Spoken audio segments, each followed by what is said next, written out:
Hello दोस्तों, आज की इस वीडियो में हम ITI first year electrician trade theory का चैप्टर नंबर 8 पढ़ने वाले हैं, जिसमें हमारा ये लेक्चर नंबर 2 होने वाला है। यानी इससे पहले हमने एक लेक्चर और बताया था इस चैप्टर का, तो अगर आपने उस वीडियो को नहीं देखा है या फिर आपने बाकी के चैप्टर को कवर नहीं किया है तो आप हमारे इस वीडियो के डिस्क्रिप्शन बॉक्स में जाइएगा, वहाँ पर आपको प्लेलिस्ट का लिंक मिलेगा, उसे ओपन करिएगा एंड वहाँ पर आपको सभी चैप्टर्स मिल जाएंगे। मैंने जो है बारी बारी से सभी चैप्टर को कंप्लीट कर दिया है एंड आपको पीडीएफ भी प्रोवाइड कर रहा हूँ, कंसेप्ट भी आपको बताते हुए चल रहा हूँ, है ना।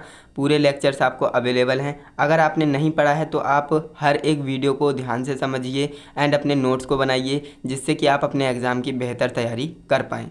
तो चलिए दोस्तों, आज की इस वीडियो को शुरू करते हैं। बट उससे पहले मैं आपको बता दूं आखिर हमने कल की वीडियो में क्या पढ़ा था, जिससे कि आपको मोटा मोटा रिवीजन हो जाए, है ना। देखिए, ये हमारा चैप्टर नंबर 8 है, प्रत्यावर्ती धारा सिद्धांत।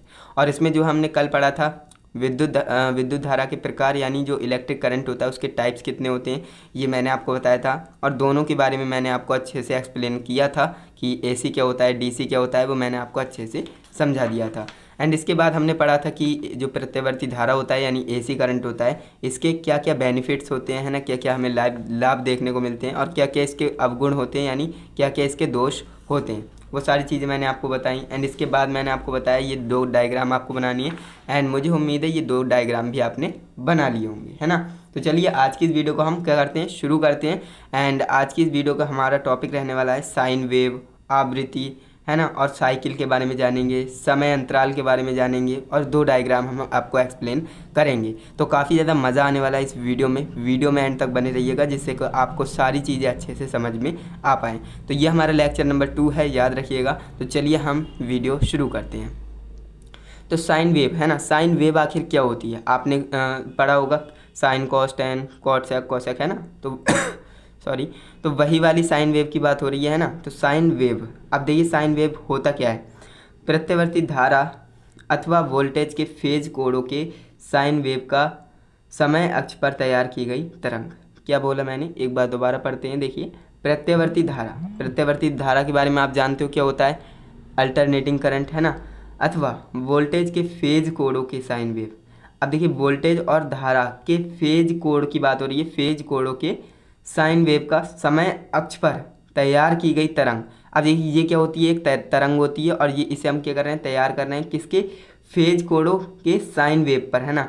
जो आपका फेज कोण और साइन वेव का समय अक्ष पर हम तैयार कर रहे हैं। ये हमारा क्या है, समय है, ध्यान देंगे, ये हमारा टी है, टी बोले तो टाइम, है ना। ये हमारा क्या है, समय है, और ये हमारे क्या है, अल्टरनेटिंग करंट है, आप जानते हैं। एंड हमने क्या किया, प्रत्यावर्ती धारा यानी एसी और वोल्टेज यानी वोल्टेज के फेज कोड, है ना, जो फेज कोड होते हैं उनके जो है साइन वेव का समय अक्ष पर हमने तैयार करा, तो उसे हम क्या कहेंगे, साइन वेव कहेंगे। इस तरह से आपको समझाते हैं। देखिए, ये हमारा क्वाड्रेंट होता है, आप जानते हैं, ये हमारा क्या होगा, पॉजिटिव होगा, ये भी हमारा क्या होगा, पॉजिटिव होगा, ये नेगेटिव और ये नेगेटिव होगा।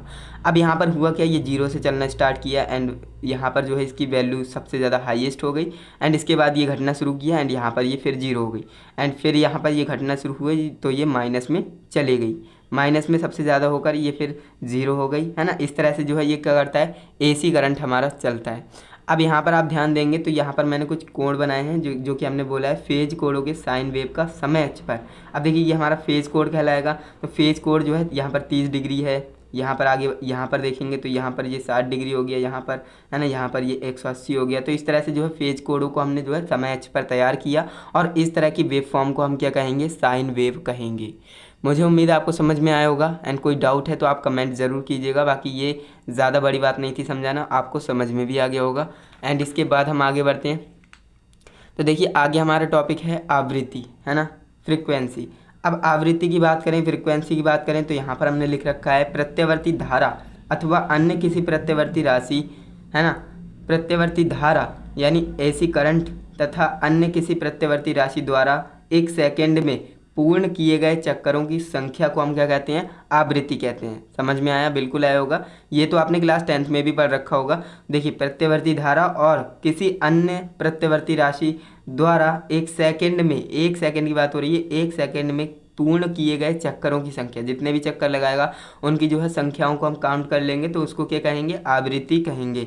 तो इससे जो है इसका प्रतीक क्या होता है, आप जानते हैं एफ होता है, एफ फॉर फ्रीक्वेंसी, है ना। इसका मात्रक क्या होता है, हर्ट्ज होता है। और हमारे इंडिया में कितने हर्ट्ज की जो है एसी करंट आती है, तो आप जानते हैं कितनी आवृत्ति होती है, 50 हर्ट्ज होती है। बार बार याद दिलाता रहूँगा, आप याद भी कर लेना, क्योंकि ये क्वेश्चन सीबीटी एग्जाम में बहुत ज़्यादा पूछा जाता है। तो ये परिभाषा आपको अच्छे से क्लियर हो गई होगी कि प्रत्यावर्ती धारा अथवा अन्य किसी प्रत्यावर्ती राशि द्वारा 1 सेकंड में पूर्ण किए गए चक्करों की जो संख्या होगी उसे हम आवृत्ति कहेंगे, और इसकी जो प्रतीक होगा उसे हम एफ से डिनोट करेंगे, और इसका मात्रक क्या होता है, एच जेड यानी हर्ट्ज। ओके, इसे आप याद रखेंगे। यहाँ पर वही डायग्राम है। नॉर्मली मैंने आपको बोला था कि आपको ये डायग्राम अच्छे से बनाना आना चाहिए, क्योंकि बहुत ज़्यादा इस चैप्टर में ज़रूरत पड़ेगी चीज़ों को समझने के लिए। अब देखिए, ये हमने क्वाड्रेंट बनाया, ये पॉजिटिव, ये पॉजिटिव, ये नेगेटिव और ये नेगेटिव। अब यहाँ पर देखिए, ये इस तरह से चलना स्टार्ट करता है हमारा जो भी जो भी हमारी एसी करंट होती है वो शून्य से बढ़ेगी, फिर शून्य होगी, फिर घटेगी, फिर शून्य होगी, इस तरह से, है ना। तो ये चलता है। अब यहाँ पर आप देखेंगे, यहाँ से यहाँ तक की मैं बात कर रहा हूँ, तो कितना चक्र हुआ, कितनी साइकिल हो गई, तो आप कहेंगे आधी साइकिल यानी अर्ध चक्र। यहाँ यानी कि यहाँ से यहाँ तक अर्ध चक्र हो गया हमारा। फिर मैं यहाँ से यहाँ तक आपसे पूछूँ, यहाँ से यहाँ तक क्या है, तो आप कहेंगे ये भी हाफ साइकिल है यानी अर्ध चक्र है ना। तो अब मैं आपसे बोलूँ यहाँ से यहाँ तक, है ना, यहाँ से यहाँ तक, तो आप कहेंगे पूर्ण चक्र हो गया। क्यों? क्योंकि ये अर्धचक्र और ये अर्धचक्र दोनों को मिलाएंगे तो ये हमारा एक पूर्ण साइकिल बन जाएगी, इस तरह से, है ना। एक वृत्त बन जाएगा जो कि पूर्ण साइकिल होगा, है ना। तो यही आपको समझाना था, जो कि इसमें हमने परिभाषा में बोल रखा है। प्रत्यावर्ती धारा तथा अन्य किसी प्रत्यावर्ती राशि द्वारा 1 सेकंड में, है ना, 1 सेकंड में, मान लीजिए ये हमारा टाइम है, मान लीजिए ये टाइम है और ये बराबर 1 सेकंड है ना। 1 सेकंड का हमारे पास ये टाइम था। तो इसमें जो है जितने भी जो चक्कर होंगे ना, जितने भी चक्करों की संख्या होगी उसे हम क्या कहेंगे, फ्रीक्वेंसी कहेंगे। तो यहाँ पर आप देख सकते हैं एक चक्र है ना, यहाँ से यहाँ तक एक चक्र है 1 सेकंड में। मान लीजिए 1 सेकंड में 10 चक्र होते, काउंट करते हम, है ना, तो उसे हम क्या कहेंगे, फ्रीक्वेंसी कहेंगे। तो इस तरह से जो हमारी एसी करंट है ना, जो इंडिया में एसी करंट आ रहा है, तो 1 सेकंड में वो जो है 50 हर्ट्ज किस तरह से है, वो 50 बार इस तरह से साइकिल बना देता है, इस तरह से, है ना, साइन वेव बना देता है। यानी इस तरह से उसकी 50 बार फ्रीक्वेंसी हो जाती है। तो सोचिए कितनी ज़्यादा तेज़ होता होगा, है ना। 1 सेकंड में 50 साइकिल बनाना मुश्किल बात नहीं है ना, बहुत ही। तो इसीलिए आपको जो है एसी करंट में झटका लगता है। देखिए, एसी करंट में झटका लगने का रीज़न भी क्या है, वो जो एसी करंट है वो 1 सेकंड में इतनी बार जो है घूम रहा है ना। तो वो जो है आपके शरीर को भी इतनी तेज़ घुमाना चाहता है, यानी झिंझोड़ना चाहता है ना, इस तरह से साइन वेव बनाना चाहता है, लेकिन आपका शरीर नहीं हो पाता। तो इस तरह से आपको क्या लगता है, झटका लगता है ना। क्या लगता है, झटका लगता है, यानी करंट लगता है, शॉक लगता है। तो सिंपल सा लॉजिक है। एंड काफ़ी स्टूडेंट्स मुझसे पूछ रहे थे कि एसी करंट ज़्यादा हानिकारक है या डीसी करंट ज़्यादा हानिकारक है। तो ध्यान रखिएगा, डीसी करंट होती है ना, ये बहुत ज़्यादा हानिकारक है, और जो एसी करंट है ना, ये बहुत कम हानिकारक है। ऐसा मैं क्यों बोल रहा हूँ, देखिए, मान लीजिए आपके घर में जो है इन्वर्टर लगा है ना, इन्वर्टर। अब इन्वर्टर का जब आपको करंट लगेगा ना, तो छूटने के चांसेस कम होंगे, और जो आपका एसी करंट होगा उस पर आपके छूटने के चांसेस ज़्यादा होंगे। ऐसा मैं क्यों कह रहा हूँ, चलिए समझते हैं। देखिए, मैंने आपको बोला था कि आपकी जो डीसी करंट होती है, यहाँ पर मैं आपको समझाता हूँ। डीसी करंट, ये हमारा क्वाड्रेंट हो गया, इसमें कुछ इस तरह से हमारी डीसी करंट चलती है ना। तो यहाँ पर आप देखेंगे, ये हमारा मान लीजिए 30 वोल्ट है या 50, 120, जो भी वोल्टेज है ना। यहाँ पर मैं बड़े में थोड़ा आपको समझाता हूँ जिससे कि आपको चीज़ें समझ में आए। ये आपके पास देखिए, ये एक आपके पास क्वाड्रेंट है ना, पॉजिटिव पॉजिटिव और नेगेटिव, है ना। तो यहाँ पर हम बात कर रहे हैं डीसी करंट की, तो डीसी करंट कुछ इस तरह से चलेगा या फिर इस तरह से चलेगा, है ना। तो मान लीजिए इस तरह चल रहा है, एंड यहाँ पर मान लीजिए कुछ वैल्यू है ना। मान लीजिए 120 वोल्ट है, मान लीजिए 220 है ना, जितने भी वोल्टेज हैं। अब 120 जब वोल्ट है तो वो 120 ही रहेगा, है ना। कहीं पर जीरो नहीं हो रहा है ना, तो जीरो नहीं हो रहा है तो वहाँ पर आपको छूटने के चांसेस नहीं है। आप ध्यान से सोचिए ना, यहाँ पर 120 वोल्ट है तो वो टाइम के साथ में, है ना, यहाँ पर टाइम है, टाइम के साथ में वो हमेशा कांस्टेंट ही है, 120 वोल्ट है, हर पॉइंट पे 120 वोल्ट है, तो वहाँ पर आप नहीं छूट पाएंगे। लेकिन हम डीसी वोल्ट की बात करें, एसी करंट की बात करें, तो इस तरह से हमारा चलता है ना। तो यहाँ पर बात करें, मान लीजिए 120 वोल्ट है ना, तो ऐसा ज़रूरी नहीं है कि वो 120 हमेशा कांस्टेंट रहेगा, नहीं, ऐसा नहीं होता है एसी में। उसमें क्या होता है, जीरो से स्टार्ट होगा, फिर यहाँ पर जाएगा, यहाँ पर 120 हो गया, फिर यहाँ पर घटना शुरू होगा, फिर यहाँ पर जीरो हो गया, है ना, फिर यहाँ पर माइनस में जाएगा, फिर यहाँ पर माइनस के 120 हो गया मान लीजिए, फिर यहाँ पर घटेगा, फिर यहाँ पर 0 हो गया, फिर यहाँ पर बढ़ेगा, फिर यहाँ पर 120 हो गया। तो यहाँ पर आप ध्यान देना, तो यहाँ पर 0 पर जा रहा है ना, देखिए ये 0 पॉइंट है, ये 0 पॉइंट है, ये 0 पॉइंट है ना, ये सब क्या है 0 पॉइंट है। तो जब आपको AC करंट लगता है ना तो आप छूट जाते हो। छूटते कहाँ पर हो, तो वो यही वाला पॉइंट होता है, यानी 0 पॉइंट पर आप छूटते हो। तो इस बात को आप ध्यान रखेंगे। यहाँ पर मैंने जो बात बताई है ना बहुत इंपॉर्टेंट थी, एंड जो स्टूडेंट अच्छे से समझ गया है ना बहुत बढ़िया, एंड जो नहीं समझे दोबारा वीडियो बैक करिए एंड समझने की कोशिश करिए।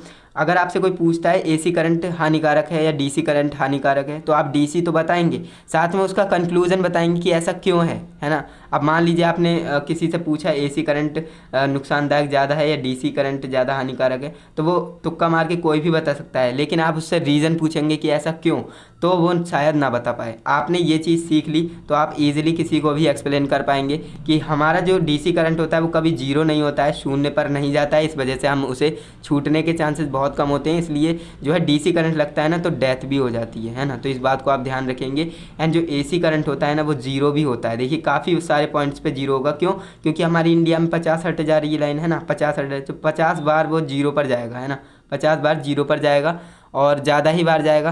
तो ऐसे में क्या होगा, हमें छूटने का मौका मिल जाएगा वहाँ पर है ना। जब आपको करंट लगता है तो एकदम से हट जाता है हाथ, तो वो कब हटता है, वो 0 पर हटता है। तो इस बात को आप ध्यान रखेंगे। मुझे उम्मीद है मैं आपको ये चीज़ अच्छे से समझा पाया हूँगा। अगर आपको समझ में भी आया है तो वीडियो को लाइक करो यार।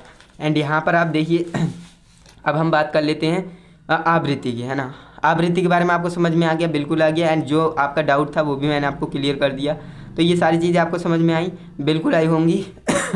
साइन वेव क्या होता है और आवृत्ति क्या होता है। एंड इसके बाद हम चर्चा कर लेते हैं साइकिल के बारे में, जो कि हमने साइकिल, आपके घर में जो साइकिल है उसकी बात नहीं कर रहे हैं, हम बात कर रहे हैं जो साइन वेव की साइकिल होती है उसकी। देखिए किसी प्रत्यावर्ती राशि के मान और दिशा के एक पूर्ण परिवर्तन को साइकिल कहते हैं। क्या बोला मैंने, एक प्रत्यावर्ती धारा है ना, कोई AC करंट होगा है ना, प्रत्यावर्ती राशि के मान और दिशा के एक पूर्ण परिवर्तन को साइकिल कहते हैं। इसमें एक चक्र में 360 डिग्री होता है भैया, आप जानते हो। एक वृत्त होगा तो उसका सीन 360 डिग्री होगा है ना, पूर्ण चक्र कहलाएगा। अब यहाँ पर आप देखेंगे ये हमारा क्वाड्रेंट हो गया, पॉजिटिव पॉजिटिव नेगेटिव नेगेटिव। अब यहाँ पर जो है AC करंट चलना स्टार्ट करेगा 0 से, फिर बढ़ेगा, फिर 0 होगा, फिर माइनस में जाएगा, फिर माइनस में ज़्यादा हाईएस्ट पॉइंट पर जाएगा, फिर घटना शुरू होगा, फिर यहाँ पर 0 हो जाएगा। तो ये जो है हम बात कर रहे हैं साइकिल की यहाँ पर। तो यहाँ से यहाँ तक की बात करें तो कितनी साइकिल हो गई, तो आप कहेंगे हाफ साइकिल हो गई। यहाँ से यहाँ तक हाफ साइकिल हो गई। एंड मैं बात करूँ यहाँ से यहाँ तक, तो आप कहेंगे ये भी हाफ साइकिल हो गई। लेकिन यहाँ पर एक बात और ध्यान रखनी है, ये पॉजिटिव पॉजिटिव की तरफ बन रहा है एंड ये नेगेटिव एरिया की तरफ बन रहा है ना।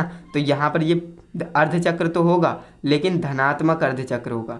एंड ये जो है ऋणात्मक अर्धचक्र क्यों होगा, क्योंकि ये नीचे जा रहा है और नीचे क्या है, नेगेटिव है। तो इस बात को आप ध्यान रखेंगे, नीचे जा रहा है तो ऋणात्मक अर्धचक्र होगा। तो अब बात करें यहाँ से यहाँ तक की, तो ये पूर्ण चक्र हो जाएगा है ना। यहाँ से यहाँ तक की ये पूर्ण चक्र हो जाएगा, क्योंकि हाफ साइकिल ये है, हाफ साइकिल ये है। तो ऐसे में क्या होगा, ये एक पूर्ण चक्र बन जाएगा जो कि एक वृत्त का रूप ले लेगा और इसे हम पूर्ण चक्र कहते हैं। और इसमें 360 डिग्री होते हैं। क्लियर है, ये सारी चीज़ें मैंने आपको समझाई एंड आपको समझ में भी आई होंगी। अगर नहीं आई हैं तो वीडियो को दोबारा देखिएगा। एंड यहाँ पर हम बात कर लेते हैं समय अंतराल की। आखिर ये समय अंतराल क्या होता है ना, तो इसके बारे में पढ़ लेते हैं। किसी प्रत्यावर्ती राशि में होने वाले परिवर्तनों के एक साइकिल को पूर्ण करने में लगा समय।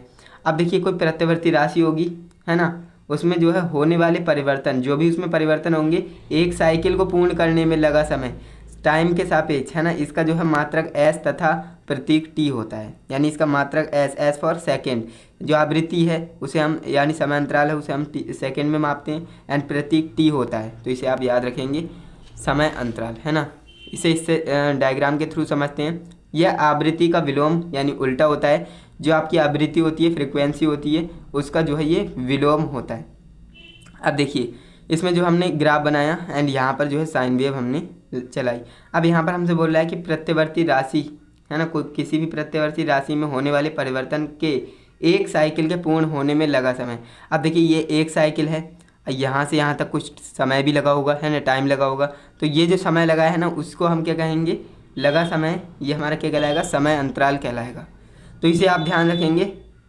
एक साइकिल की बात हो रही है, ऐसा ज़रूरी नहीं कि एक से ज़्यादा, एक साइकिल की बात हो रही है। तो एक साइकिल को पूर्ण करने में जितना भी समय लगेगा वो हमारा समय अंतराल कहलाएगा। तो ये सारी चीज़ें आपको समझ में आई। एंड आज की इस वीडियो में हमने क्या क्या पढ़ा एक बार रिवाइज करा देते हैं। आज की इस वीडियो में हमने साइन वेव के बारे में पढ़ा, साइन वेव क्या होती है, परिभाषा क्या होती है, डिग्री क्या होती है ना, वो सारी चीज़ मैंने आपको बता दी। एंड इसके बाद आवृत्ति के बारे में हमने पढ़ा, फ्रीक्वेंसी क्या होती है, परिभाषा पढ़ी। एंड यहाँ पर एक कंसेप्ट बताया मैंने, डीसी ज़्यादा हानिकारक होता है या फिर एसी ज़्यादा हानिकारक होता है, वो मैंने आपको बताया विद कंक्लूजन। एंड यहाँ पर बात करें साइकिल के बारे में, तो साइकिल के बारे में हमने सही तरीके से समझा, चक्र क्या होता है, पूर्ण चक्र है ना। एंड यहाँ पर समय अंतराल के बारे में हमने पढ़ लिया। तो ये हमारा जो है इस वीडियो का इस चैप्टर का जो हमारा चैप्टर नंबर 8 चल रहा है, इस चैप्टर का ये पार्ट नंबर 2 था, यानी लेक्चर नंबर 2 था। इसके बाद जो है लेक्चर नंबर 3 भी आएगा। लेक्चर नंबर 3 में हम पढ़ने वाले हैं आगे के टॉपिक्स को। उससे पहले आपको बता दें इसमें आपको डायग्राम क्या क्या बनानी है। तो देखिए इसमें आपको कुछ डायग्राम बनाने हैं, जैसे कि ये पेपर संधारित्र होता है, ये आपको अपनी बुक में मिल जाएगा देखने के लिए, ये आप बना सकते हैं। एंड इसके बाद माइक्रो संधारित्र बना सकते हैं ये वाले। एंड नोट्स में मैंने आपको बता रखा है, तो नोट्स आपको टेलीग्राम पर मिल जाएंगे, है ना। ये सेरामिक जो आपका सेरामिक संधारित्र होता है, ये आपको बना लेना है, ये आपको बुक में मिल जाएगा। एंड यहाँ पर इलेक्ट्रोलाइटिक जो संधारित्र होता है, ये आपको बना लेना है। ये सारे डायग्राम आपको आपके बुक में मिल जाएंगे, तो वहाँ से आप देखकर बना लीजिएगा। एंड बात करें यहाँ पर, देखिए आपने जो कंसेप्ट है वो समझ लिया कि साइकिल क्या होती है, अर्धचक्र क्या होता है, समय अंतराल क्या होता है, फ्रीक्वेंसी आवृत्ति क्या होती है ना। ये सारी चीज़ें आपने समझ ली। अब आपको ये PDF कहाँ पर मिलेगी, तो इसकी PDF मैंने आपको टेलीग्राम पर प्रोवाइड की है। RB ट्यूशन क्लासेस आप टेलीग्राम पर सर्च करेंगे तो वहाँ पर हमारा चैनल मिल जाएगा, वहाँ पर जाकर आप उसको PDF को डाउनलोड कर लीजिएगा, अपने सुंदर से नोट्स प्रिपेयर करिएगा। देखिए काफ़ी स्टूडेंट्स को मैंने देखा है वो ऐसा करते हैं कि मैंने बता दिया PDF कहाँ पर मिलेगी, तो वो गए और PDF डाउनलोड किया और लिखना स्टार्ट कर दिया दे दनादन, है ना। तो ऐसा आपको नहीं करना है, क्योंकि देखिए आप लिखने से ही काम नहीं होता है, आपको समझना होता है सारी चीज़ों को। तो PDF मैंने इसलिए प्रोवाइड नहीं की है कि आप वहाँ से डाउनलोड करें और लिख लें, बस बात ख़त्म, ऐसा नहीं। मैंने इसलिए PDF आपको दी है जिससे कि मैं जो यहाँ पर आपको पढ़ा रहा हूँ वही आपको PDF में मिलेगा, तो वहाँ से आप डाउनलोड करके लिख लेंगे। एंड पहले आप समझेंगे, है ना। मान लीजिए आपने पहले चीज़ों को समझ रखा है, तो वहाँ पर आप लिखेंगे तो और अच्छे से आप चीज़ों को समझ पाएंगे और कभी भूल नहीं पाएंगे, तो ये फ़ायदा हो जाता है। लेकिन स्टूडेंट्स क्या करते हैं, आलसी होते हैं, लिखना नहीं चाहते, तो वो करते क्या है, PDF डाउनलोड करते हैं, वहीं से पढ़ना स्टार्ट कर देते हैं, लिखते भी नहीं है। तो ऐसा आपको नहीं करना है, क्योंकि देखिए एग्जाम में अच्छा परफॉर्म करना है ना, तो मेहनत तो करनी पड़ेगी, लेक्चर्स को देखना पड़ेगा। और लेक्चर्स में ज़्यादा बड़े लाता भी नहीं हूँ, ये जो है लेक्चर गया है 15 से ऊपर, वरना 10 मिनट की वीडियो लगभग मैं आपको प्रोवाइड करता हूँ। तो अगर आप दिन के 10 मिनट नहीं निकाल पा रहे हो ना, तो बेकार है आपकी पढ़ाई करने का मकसद, है ना। तो आप दिन के 10 मिनट तो आप निकाल ही सकते हो, रील्स स्क्रॉल करने से कुछ नहीं होता है, बार बार आपको बताता हूँ। तो आप पढ़ाई करिए, अच्छे से पढ़ाई करिए, है ना, जिससे कि आप अच्छे से स्किल्स सीखिए। एंड स्किल्स के बिहाव पर ही आपको जो है कहीं पर जॉब मिलेगी, आपको जो है रील स्क्रॉल करने पर कुछ नहीं होने वाला है ना। तो आज की इस वीडियो को हम यहीं रहने देते हैं। आगे की वीडियो में क्या पढ़ने वाले हैं वो मैं आपको एक बार बता देता हूँ। तो आगे की वीडियो में हम पढ़ेंगे आयाम क्या होता है, तात्कालिक मान क्या होता है, और शिखर मान क्या होता है ना। ये सारी चीज़ें हम कब पढ़ेंगे, नेक्स्ट वीडियो में पढ़ेंगे। तो अगर आपने चैनल को सब्सक्राइब नहीं किया है तो कर लो, जिससे कि आने वाली वीडियो की नोटिफिकेशन आपको मिल जाए। एंड हम मिलते हैं नेक्स्ट इंटरेस्टिंग इन्फॉर्मेटिव वीडियो के साथ, तब तक के लिए जय हिंद, वंदे मातरम।